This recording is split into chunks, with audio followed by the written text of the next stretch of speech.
Colorado, and your representations are misrepresentations or deceptive or misleading, and they have a significant public impact on consumers out there, then it's subject to this law. And so there's lots of laws like that, and they apply to all the different kinds of media.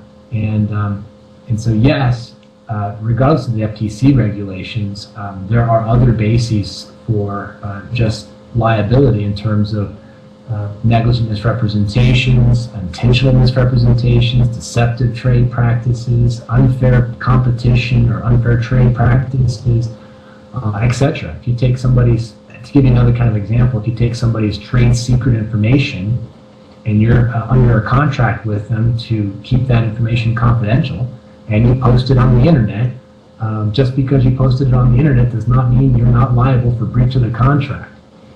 For having violated the confidential information that they told you to keep confidential.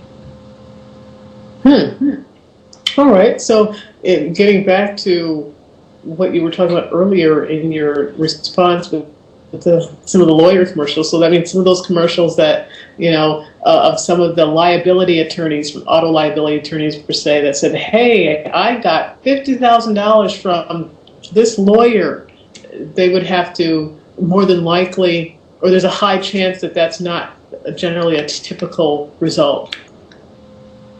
Yeah, it's the question for FTC regulations would be whether consumers watching the commercial would think that it's a typical result for everybody who calls that guy up. And if they do think that, then the FTC is going to care. On the other hand, if most people watching that wouldn't think that, would think that it's an atypical result and doesn't create the impression that if I call this guy up, I'm going to get the same thing, then the FTC might not be concerned.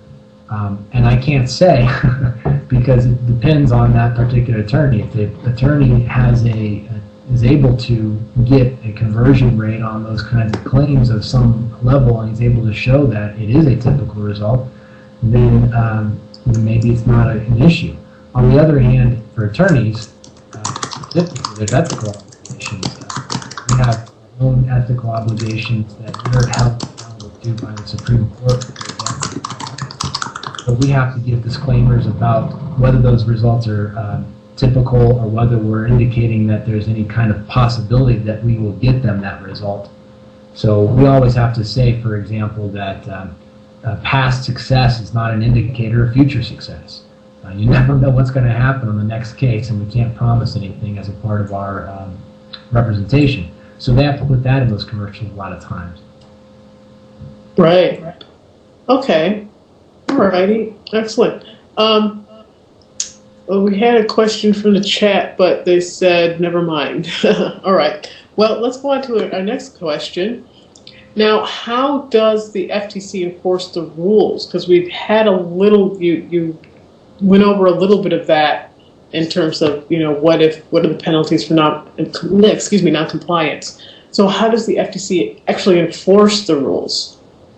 Does somebody go around in the FTC and look at all the websites, or do they just have a hotline?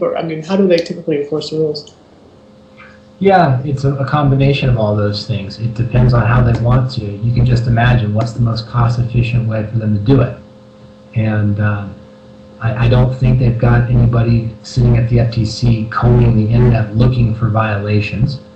However, they might have some people there who are observing and watching well-trafficked sites or blogs that have been problems in the past. And I'm just thinking of internet specifically, but the FTC on that side might be looking at this and just trying to do general monitoring. But a lot of times what they'll do is they just have they'll pull specific media sources, and they'll go through those sources, pull all the articles or information from them that might be what they do. So looking at the newspaper and having one of their assistants or somebody cut out all the articles that relate to what they do, and look through those episodes. And then the other thing is complaints. They rely a lot on receiving complaints from consumers about what they saw, what they didn't like.